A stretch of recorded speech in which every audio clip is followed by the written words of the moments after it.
la situación sísmica en el Perú. Atentos, después de este último movimiento pues sísmico que hemos tenido, estamos todos alarmados, estamos preocupados, queremos saber si es que ya pues con esto se rompe el silencio sísmico, cuál es la situación sísmica en nuestro país. Por supuesto, para poder desarrollar este tema tenemos a nuestro gran amigo, el ingeniero Víctor Aguilar. Él es sismólogo. ¿Cómo está, ingeniero? Después de tiempo lo recibimos aquí en su casa. Gracias por la invitación. Sí, tiempo, casi un año estoy volviendo acá a mi canal. Así, el temblor lo ha traído, ingeniero. Sí, el temblor me trae todos los canales, todos los medios de comunicación. Cada que hay temblor ahí lo vemos al ingeniero haciendo su tour de canales. Cuéntenos, ingeniero, cuáles han sido las repercusiones de este último movimiento, pues que definitivamente se ha sentido en distintos puntos del país. Sí, realmente te decimos ya, el 2009 hice un trabajo y detecté que había una pequeña laguna sísmica o silencio sísmico en la parte desde el terremoto de Nazca y el terremoto de Arequipa, que más o menos 200 kilómetros, ¿no? Se esperaba un sismo de pequeña magnitud, no grande, ¿no? Entonces, el día 28 se ha presentado el grado 7 y vemos en el mapa que como laguna sísmica le decimos, un trecho ahí en un espacio vacío que encontramos ahí, ¿no? Entonces, 200 kilómetros, entonces tenía que darse el 2009 en cualquier momento ahí, pero porque había acumulación de energía, ¿no? Y así, ¿no? Vemos así, es un trabajo que hice el 2009, donde buscaba las lagunas sísmicas, dónde va a ocurrir, como usted dice, ¿no? Para ver la actividad sísmica, tanto desde Tumbes hasta Chile, hasta Tacna, que estoy haciendo estudios, ¿no? ¿Qué es una laguna sísmica, ingeniero? Laguna sísmica significa que donde no ocurre un terremoto más de 100 años. Okay. O también otro término que dicen silencio sísmico también. Son más de 100 años, que hablamos de sismos mayores de 8. Pero en esa parte se espera solamente un sismo menor de 8 porque el área es de 200 kilómetros. A diferencia de lo que estamos esperando en el sur de Perú y norte de Chile, que más o menos son 600 kilómetros, entonces ese sismo, sí, más bien de 8,4, 8,6 o 8,8 puede ser, por la distancia, por el área. Y también Lima también está esperando otro terremoto también, desde Cañete hasta Chimbote también. Es otra área también de 600 kilómetros que no hay. ¿Y se puede saber la magnitud, así como aquí, que más o menos se ha calculado? Sí, por el área. Como le digo, esta área es pequeñísima, 200 kilómetros, entonces repercute un sismo pequeño nomás. Un mediano, ¿no? Que es diferente a los otros, que son 600 kilómetros, son 3 veces más. Claro. Entonces hay más áreas de acumulación de energía y eso repercute en un sismo de mayor, más de 8, ¿no? Entonces sabemos el lugar, pero no sabemos el día ni la hora que va a producirse ese terremoto. Así es, ¿no? Lo importante es estar preparados, saber actuar frente a estas situaciones. ¿Qué nos deja este último movimiento sísmico de Carabalí, ingeniero? Mire, bueno, gracias a Dios no había fallecidos, solamente heridos. Creo que 14 heridos ha habido, pues ha habido muchas viviendas que han colapsado por el tipo de construcción que tienen, ¿no? Que son de adobe, de piel, que son casas precarias también, ¿no? Porque en sí el sismo no ha sido fuerte, ¿no? Siempre ha sido un movimiento de un balanceo, ¿no? Por la distancia. Más creo que es ligado la energía hacia el norte, porque si vemos el primer sismo que ha pasado de 6.3, que fue, Arequipa está a 300 kilómetros, lo sintieron un poco. Y Lima también lo ha sentido, ¿no?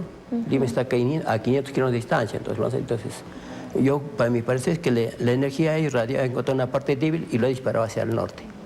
Entonces nosotros por eso no hemos sentido mucho, ¿no? Así es, ¿no? Sí. Hemos sentido como una mecida, que Exacto. bueno, algunos han sentido más, otros menos, y es según también, ¿no? Eso según depende de donde vive, ¿no? Donde vives, exacto. Porque depende del suelo que tenga su casa. Eso también, algunos que sienten fuerte, ¿por qué? Porque su suelo es malo. Mi suelo es bueno, yo voy a sentir poco, ¿no? Entonces, eso depende del suelo donde vivimos. Y el tipo que me han dicho por la Alameda han sido fuerte, bueno, esos edificios son muy altos también, ¿no? Así es, entonces sí, atentos con esto, ¿no? Esto también nos da una lectura de qué tipo de suelo estamos teniendo. ¿Qué información más nos trae hoy, ingeniero? Sí, como le digo también, este trabajo, bueno, también ya lo presenté este año, me gradué de magíster, y en mi trabajo de tesis también lo había colocado como zona de que se podía producir un sismo, ¿no? Si acá vemos, mire, en este mapa estamos observando estudios que he hecho desde el siglo XIX al XXI, ¿no? Para saber, para hablar de un terremoto tengo que hablar del siglo pasado, ¿no? ¿Qué pasó en el pasado y qué puede pasar en el futuro, ¿no? Si vemos el siglo XIX, vemos 2 terremotos grandes que hemos tenido el 13 de agosto de 1868, después otro en mayo de 1877, el siglo terremotos de una área de ruptura de 500 kilómetros, intensidad de 10, que eran sido fuertes, ¿no? En el 20 el más grande fue en Chile, el 22 de mayo del 60, que fue un terremoto de 9.5, el más grande que se ha presentado, que sus olas llegaron, el tsunami llegó hasta Japón. Entonces, vemos que un terremoto más de 9 ocasiona tsunamis transatlánticos, no transcontinentales, ¿no? Y así, ¿no? Entonces vemos el vacío que vemos también en el siglo XX en el sur, y el 21, el más grande fue en Concepción, 8.8, en Chile también. El nosotros 2001 sí 350 kilómetros de ruptura, así pequeño, mediano, pero así fuerte porque así metió 8.3, ¿no? Entonces hasta ahí sabemos nosotros cómo lo hemos sentido las personas que vivíamos ese tiempo, el 2001, cómo tan fuerte que fue ese sismo, ¿no? Pero no sabemos un 9 para que sea un 9 tiene que ser 30 veces un 8, ¿se imagina? Si vemos la línea del tren en algunas fotos que veo de otros terremotos, cómo lo hace como acordeón. Entonces, para esos terremotos grandes tenemos que estar preparados, ¿no? Entonces, como hemos hablado antes, tienen que hacer estudios de suelo. Si no hacemos estudios de suelos, esa vivienda, ese puente, cualquier edificio que sea construido sin estudios de suelos va a colapsar, ¿no? Entonces, es importante hacer estudios de suelos. Exacto, y Arequipa que está creciendo también de manera bastante desordenada, ¿no? Sin tomar en cuenta esto, el tipo de suelo, las zonas donde estamos construyendo nuestras viviendas que pueden ser de alto peligro. Sí, pues si vemos más que el 2001, como digo, gracias a Dios fueron 83 muertos nomás, 219.000 notificados que fueron. Vemos que el cono norte ha crecido bastante, no están las faldas del Chachán. Entonces, había muchas invasiones y ya están viendo, pero no han hecho estudios de suelos. El cono este, también estamos hablando por Chihuahua, también están ya avanzando a la falda del Misti, creo que están 8 kilómetros por acá en Misti. Tienen documentos que están avanzando. Después en la zona sur también, la parte de Yarabamba también tenemos avance. Entonces ha crecido, como usted dice, la Arequipa desordenadamente, sin estudio de suelo. Entonces, ¿quién va a verificar cuando hay un terremoto? Si esa acá está bien hecha, entonces si está mal hecha va a colapsar, ¿no? Entonces, así es. Entonces parece que esté preparado. Hay tiempo todavía ahora para prepararnos, ¿no? Si no nos preparamos, entonces vamos a tener un problema grande, ¿no? En lo que vemos ahora en la gráfica vemos todos los sismos que se han presentado en la zona entre Lomas y Chala. Vemos son más de 20 réplicas que ha habido del sismo, pero comenzó con un 6.9, un 6.3 que fue el 16 de junio y el último que fue el día 28, ¿no? Una madrugada que fue más el 17.0. De ahí ha comenzado a ya descender la actividad sísmica porque cuando se produce un sismo grande o mediano que fuera, dura una semana, meses puede durar las réplicas, ¿no? Pongamos la imagen en pantalla, señor director, para que la gente pueda entender, pues, precisamente estos movimientos que se han dado. Entonces, es una pequeña área, más o menos de 60 por 60 kilómetros. Es una área pequeña donde se ha producido la réplica, ¿no? Entonces, ¿por qué se produce? Si tenemos esta hojita que tenemos así, entonces la placa empuja así y se arquea, se deforma, ¿sí? Esto se deforma, entonces los sismos se presentan acá, entonces por la presión que hace la placa. Y como hemos visto desde enero al presente, no hemos tenido sismos importantes en la costa, en la línea de costa, desde Tumbes-Tacna. Hemos tenido sismos dentro del continente. Entonces, ¿por qué se producían dentro del continente? Porque realmente la placa avanza de 6 centímetros al año. ¿Qué pasa? Se pega, se traba, eso, empuja. Entonces encuentra debilidades en el continente que lo conocemos como fallas geológicas y se reactiva. Hemos visto en el Cusco, hemos visto en la Capilla, hemos visto en Chivay por la presión que hace la placa. Entonces la placa sigue pegada. Entonces es importante saber que sigue todavía seguimos ese silencio sísmico que estamos esperando. El gran terremoto que hay presentándose el de Hilo-Antofagasta y el de Cañete hasta Lima. Entonces hay que estar preparados, porque esos sismos son más de 8 por el área, porque el área más o menos son 600 kilómetros. ¿Qué repercusiones puede traer un sismo de esa magnitud, doctor? Mire, evocando más o menos, comparando 2001 hubo muchos destrozos, cayó la torre, muchas casas que colapsaron, en Tacna hubieron muchas casas que se colapsaron también, en Moquegua también hubieron como 14 muertos, y ese sí de 8.3. Si pongamos que sea 8.8, este terremoto es más grande, entonces va a haber más destrucción. Y como en Tacna, Moquegua, Arequipa ha crecido desordenadamente, va a haber más fallecidos, puede haber, si no estamos preparados, ¿no? Más casas damnificadas también, ¿no? Entonces, es a tiempo que tenemos que tener en cuenta que vivimos en una zona donde hemos tenido terremotos en el pasado y los tendremos en el futuro. Esa es la gráfica, bueno, de mi tesis que lo he tratado, que recién lo he revisado y ni me acordaba que en la zona 5 es donde se han producido los sismos ahora en Atico, ¿no? El que le digo, Aspereza 5, es el área que ya decía, ahí debe presentarse un sismo. Pero no sé la magnitud, pero debería presentarse, y se ha presentado el mes de junio, ¿no? Entonces, todas esas áreas que ven así con elipsoides o redondos son futuras zonas donde va a ocurrir un terremoto. Pero como digo, no sé el día ni la fecha, pero sí los lugares donde va a haber los futuros terremotos. Es un estudio que habla desde Ecuador hasta Chile, ¿no?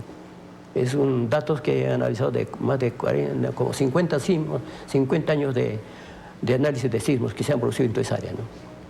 Atentos, atentos, tenemos que estar preparados con nuestro plan familiar, el reconocer las zonas seguras, saber cuáles son las zonas de evacuación, en la mochila de emergencias y todo lo que siempre estamos comentando, porque no sabemos cuándo, no sabemos a qué hora, pero sí ya estamos teniendo una lectura, así como desde el 2009, ¿no? Ingeniero, usted tenía ya, pues, ¿no? Y hasta el tema de la magnitud, que iba a ser menos de 8, este último sismo que se ha dado, entonces hay que estar siempre alertas, hay que trabajar en el estudio de suelo también, donde edificamos nuestras viviendas, ¿no? Donde construimos, no nos pongamos en riesgo innecesario. Eso es importante, ingeniero. Sí, ahora como también Arequipa ha crecido, como se dice, ya verticalmente está creciendo, ¿no? Vemos Valle Verde, Valle Blanco, como se dice, un edificio, no sé cuántos pisos el máximo. La Alameda también creo que pasa sobre 20 pisos, entonces no sabemos que se han hecho bien esos pisos, ¿no? Y en otros sitios, 5, 6, 7 pisos hay viviendas, ¿no? Entonces, si están bien hechas van a resistir, porque si vemos los sismos que en otros países vemos que si no tiene buen anclaje en el piso, ese edificio se va a destruirse, ¿no? A colapsar, ¿no? Sí, entonces es importante ahora conocer. Entonces, los terremotos grandes son los que revisan las construcciones, si están bien hechas o están mal hechas, ¿no? A veces el ingeniero puede decir si está bien hecha, pero algo de repente ha fallado y vemos en fotos que pasan, por ejemplo, en Chile en 2008, un edificio de 6 pisos se partió en 2, siendo nuevo. Imagínense. Entonces, ¿por qué? Porque en una parte no estaba bien, el material no estaba bien compactado, ¿no? Entonces, así sucede. Entonces, hay que estar preparados, saber en dónde estamos y qué peligros tenemos a nuestro alrededor. Por ejemplo, acá, bueno, puede caer acá las lámparas, ¿no? Pero entonces, ver el lugar, ¿no? Entonces, la zona de seguridad, atentado, es importante en la casa, ¿no? Puede ser el jardín, puede ser un patio grande, una cancha deportiva, ¿no? Donde podemos salir rápidamente, ¿no? Entonces, esa es yo que recomiendo es tener una zona de seguridad tanto en la casa, en el colegio, en su trabajo, en el instituto, en la universidad, que tenemos que tener una zona de seguridad donde de los costados no nos caiga vidrios o bloques o alguna cosa que esté al costado, ¿no? Eso es importante conocer, ¿no? Perfecto, ingeniero, muchísimas gracias por su compañía, por explicarnos todo esto a detalle y por supuesto vamos con las recomendaciones finales a nuestro público. Bueno, recomiendo, nosotros no es por alarmar, estamos, ese terremoto lo estoy esperando hace muchos años del sur de Perú, norte de Chile, hay que estar preparado porque viendo la historia, ese terremoto en esa zona ha sido de grado 9, intensidad 10, así fuerte, entonces posiblemente sea de esas magnitudes, ¿no? Entonces, hay que estar preparado, ¿no? Así es, y qué importante es tener este aplicativo que siempre nos comenta, ingeniero, para estar ¿no? precavidos, aunque sea unos segunditos antes ya nos alerta. ¿Ha funcionado ahora en este último sismo? Sí, es Sismo Detector. Sí, es un programita gratis que puede bajar de internet por Play Store. Los tareas, entonces tienen un video también que puede hacerlo, o si no, me pueden llamar para ayudarles, ¿no? Y eso ayuda bastante. Segundos nos va a dar vida, ese nos va a salvar, porque ese celular funciona con un equipo sísmico en su casa, ¿no? Y eso va a salvar la vida de su familia que está en su casa. Entre más equipos tengamos en la línea de costa, nos va a ayudar a nosotros, porque sacando cálculos, bueno, de Moquegua si ocurre el sismo en Chile, en Hilo, tardaría solamente 6 segundos. Moquegua 11 segundos y Arequipa está entre 25 a 30 segundos. 30 segundos es bastante para ponerse en un lugar seguro, a resguardo. ¿no? Pero espero Sismo Detector, ¿no? Mientras más usuarios, más descargas, más personas utilizando este aplicativo allá, más chance nos va a dar para ubicarnos en una zona segura. Sí, solamente que haya Wi-Fi y que haya corriente eléctrica. Nada más el sensor, ese celular funciona como un sensor que nos avisaría con segundos. Y si salvaríamos muchas vidas, salvaríamos con ese aplicativo. Como usted dice, mientras más personas que tengan en la costa, porque no hay ni un sensor dentro del mar, todos los sensores están en línea de costa. Porque este programita tiene que haber como mínimo 10 para que funcione, porque a veces 1 o 2 parece que, bueno, puede ser una prueba de alguno, ¿no? Pero si ya encuentra 10 puntos que lo han detectado, entonces ya dispara esto. Emite la alarma. Sí, la alarma ya, sí. Perfecto, entonces ya lo sabes, descárguense, está disponible para todo, ¿no? Aplicativo, ya sea Android, Apple, lo que fuere, descárgate Sismo Detector. Es un aplicativo gratis que definitivamente tenemos que tener todos para estar siempre alertas. Ingeniero, muchas gracias por acompañarnos. Gracias a usted por la invitación. Cuídese mucho, no se pierda, por favor, venga más seguido aquí a su casa, Nuevo Día Magazine. Nos vamos a la pausa comercial, amigos, al volver más para ustedes aquí en el programa. No se pierdan.